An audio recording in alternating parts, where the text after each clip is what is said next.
दुनिया आज तक ये फर्क नहीं मिटा पाई। हमारे यहां भी आज कल को देखना जनगणना होगी तो उसमें भी कास्ट पूछी जाएगी। कास्ट को बरकरार रखना है। क्यों एक इंसान नहीं हो सकता कोई? सारे इंसान पैदा होने का तरीका एक ही है, मां और बाप से, लेकिन इनको इस तरह कास्ट में बदल कर रख दिया जाता है। आज जो हमें मसावात का दर्ज देना चाहते हैं, मैंने गुजरात की सरजमीन पर कई लोगों के दुख सुने। ऐसे नहीं जो मुजरिम हैं, ऐसे लोग जो डिपार्टमेंट में आला ऑफिसर हैं, पढ़ लिख करके वो ओहदे पर आ गए, लेकिन वो कहते हैं हमारी बिरादरी छोटी है तो हमें आज भी गांव का मुखिया खटिया पे भी बैठने नहीं देता, चाहे मेरे स्टार लगे हो। ये हालात बना दिए गए। मैं किसी का नाम लेकर नहीं कर, आज भी ये कास्टिज्म का जो भूत सवार है, कई जगहों पर जाकर देखो, छूत छात आज भी छूत छात से जूझ रहा हुआ ये माशरा मेरे मुस्तफा की बारगाह में आओ। अल्लाह अकबर। मदीने तैयबा में एक साहबी हैं जाहिर बिन हराम रदी अल्लाह तआला सब्जी बेचा करते थे, सब्जी फरोश थे और गांव से सब्जी लाकर मदीने में बेचते थे। सूरत की अच्छी नहीं थी, लोग जो है दूर हटते थे, फटे पुराने कपड़े पहनकर आते, पसीना जिस्म में रहता। आमतौर पर किसान लोग अपनी किसानी करते करते थक जाते हैं। इसी तरह जाहिर बिन हराम थे, बाजार में सब्जी बेच रहे हैं। अचानक पीछे से कोई आया और आंखों पर हाथ रख दिया, पूछा पहचानो कौन है? जाहिर बिन हराम वो कहते हैं इस पूरे भरे मदीने में मुझे कोई छूता नहीं, अगर मेरे चेहरे पर कोई हाथ रखा है तो आमिना का लाल ही होगा। बगैर किसी ताखीर के कहा ये मोहम्मद रसूलुल्लाह के हाथ हैं, और फिर अपने जिस्म को हुजूर के जिस्म से टच करने लग गए, लगाने लग गए। ऐसा नहीं कि मेरे आका हटने लग गए, हुजूर ने भी अपना जिस्म उनको लगा दिया। और उसके बाद हुजूर ने ऐसे ही मदीने की गलियों में बाजार में जहां ये खड़े थे ऐलान किया, कौन है जो मेरे गुलाम को खरीदेगा? जाहिर बिन हराम कहते या रसूल अल्लाह, मुझ जैसे बदसूरत को कौन खरीदेगा? लोग तो मुझे टच भी नहीं करते, आप मुझे बेचने की बात कर रहे हैं। हुजूर पाक सल्लल्लाहु अलैहि वसल्लम ने सीने से सीना लगाया और कहा, याद रख जाहिर बिन हराम, तेरी अल्लाह की बारगाह में बड़ी औकात है, तेरा मकाम है अल्लाह की बारगाह में, तुझे अल्लाह और उसके रसूल खरीदेंगे। गुलामों को जिसने हाथों से उठाया है, और आपको पता है फतेह मक्का के दिन एक बहुत अलग है। फतेह मक्का आपने सुना होगा, तकरीरों में हो, किताबों में। एक चीज मुझे लगती है, 10,000 सहाबा आए थे फतेह मक्का के दिन। ये वो मक्का है जहां 13 साल तक सहाबा को इतना तड़पाया गया है कि अंगारों पे सुलाया गया है। और सबसे मशहूर सहाबी आप भी जानते हैं, बिलाल हबशी। बिलाल हबशी को क्या नहीं किया गया? पैर में रस्सी डालकर औबाश लड़के खींचते थे, गरम रेत पर सुला करके सिल सीने पर रखी जाती थी, सारी ईजाएं दी गई हैं, सबको पता है। 10,000 सहाबा के साथ 6 साल के बाद जब मेरे आका वापस मक्का में आए, अब ताकत और पावर किसका था? पावर रसूलुल्लाह के हाथ में, ताकत और आज की सल्तनत हुजूर के पास है। सारे मक्का में लोग भागे भागे फिर रहे थे जान बचाकर, क्योंकि उन्हें मालूम था, और सहाबा भी जोश में आए हुए थे। ये वो मक्का के कुफार और मुशरिकीन हैं जिन्होंने रसूलुल्लाह के दांत मुबारक भी शहीद की। ये वो लोग हैं जिन्होंने अमीर हमजा का कलेजा छबाया है। ये वो लोग हैं जिन्होंने सूली पर चढ़ा करके हमारे सहाबा को मुसला किया है, कान नाक आंख काटे। बदर देखा, ओहद देखा, खंदक देखा, उसके बाद सबर कहां से आता? लेकिन फतेह मक्का जिस दिन हुई, मेरे आका तशरीफ लाए, साहबा कह रहे थे कि आज तो बदले का दिन है, गोश्त के छितड़े उड़ाने का दिन है। हुजूर ने उसको बदल करके कह दिया। साहबा कह रहे थे अल यौम यौमुल मलहमा, हुजूर ने फरमाया अल यौम यौमुर रहमा, आज के दिन रहम करने वाला दिन है। इज़हबू अंतुम मुत्तलका, जाओ तुम सबके सब आजाद हो। एक साहबी आए, कहा या रसूल अल्लाह, सबको यकीन नहीं हो रहा है, कहां जाएंगे सब? हुजूर ने फरमाया जो मेरे दादा अब्दुल मुत्तलिब के घर में जाएगा वो अमान में है। फिर हुजूर ने फरमाया जो अबू सुफियान के घर में जाए वो अमान में है, जो हरम में आए वो अमान में है। कई घरों का हुजूर ने नाम बताया।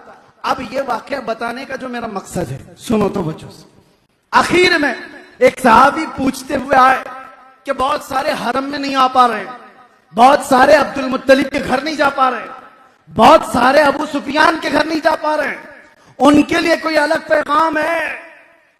अल्लाह अकबर।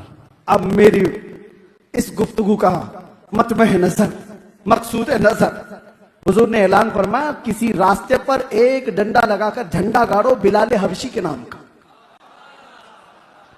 बिलाल के नाम का झंडा। कहा कि ये क्या होगा? कहा जो इस झंडे के नीचे आएगा उसको अमान दी जाएगी। अरे वहां सिद्दीक अकबर भी थे, फारूक आजम भी थे, उस्मान गनी, हैदर कर्रार, बड़े अजिल्ला साहबा हैं, लेकिन फतेह मक्का के दिन एक झंडा बिलाल हबशी के नाम का लगाया गया और कहा गया आ जाओ, इसके नीचे जो आएगा वो अमान। दुनिया को मेरे आका ने बताया जिसको तुम पैरों में डाल करके खींचते थे रस्सियां, जिसको सीने पर सिर रख करके इज़ाएं देते थे, आज तुम्हें अगर अपनी जान बचानी है तो उसके झंडे के नीचे आना होगा। और तुमने जिसको गुलाम गुलाम गुलाम कहा था, आज वो तुम्हारी जानों का मुहाफिज झंडा लेकर खड़ा है। गुलामी से मेरे आका ने नजात दी थी। ये इसीलिए मैंने शुरू में कहा खाक के जर्रों को जिसने हमदोश सुरैया कर दिया।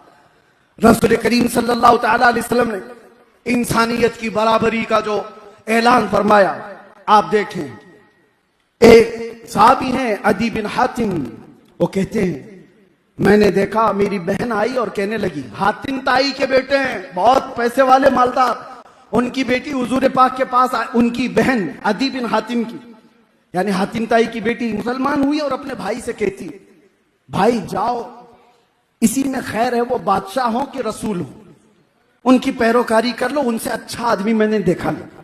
अदी बिन हातिम कहते हैं मैं आया, देखा, उस वक्त क्या बात देखी, तवज्जो चाहता हूं। रसूल पाक सल्लल्लाहु तआला अलैहि वसल्लम महफिल में मदीने की एक पागल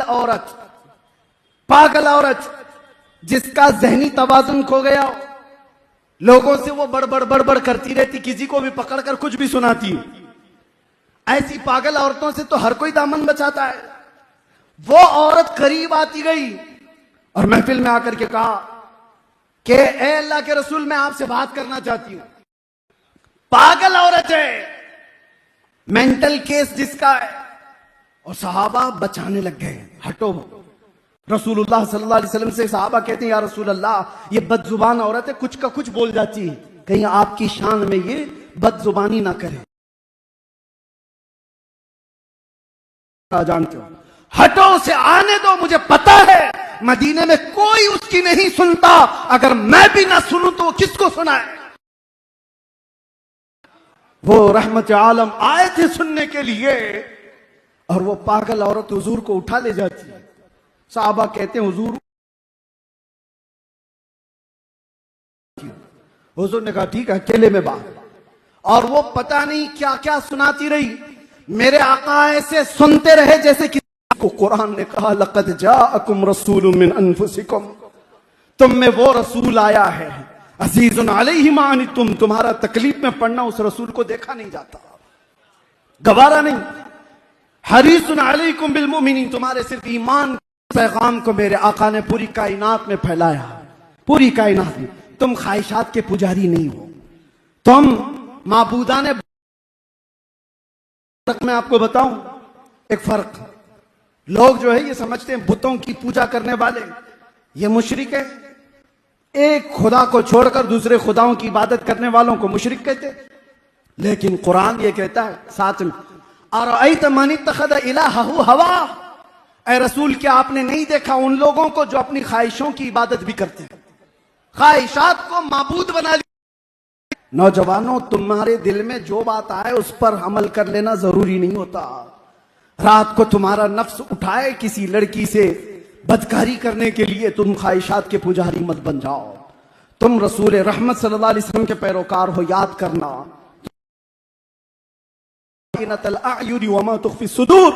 तुम्हारी आंखों की खयानत को भी वो जानता है, तुम्हारे दिल में गुजरने वाले हालात से भी वो बाखबर है।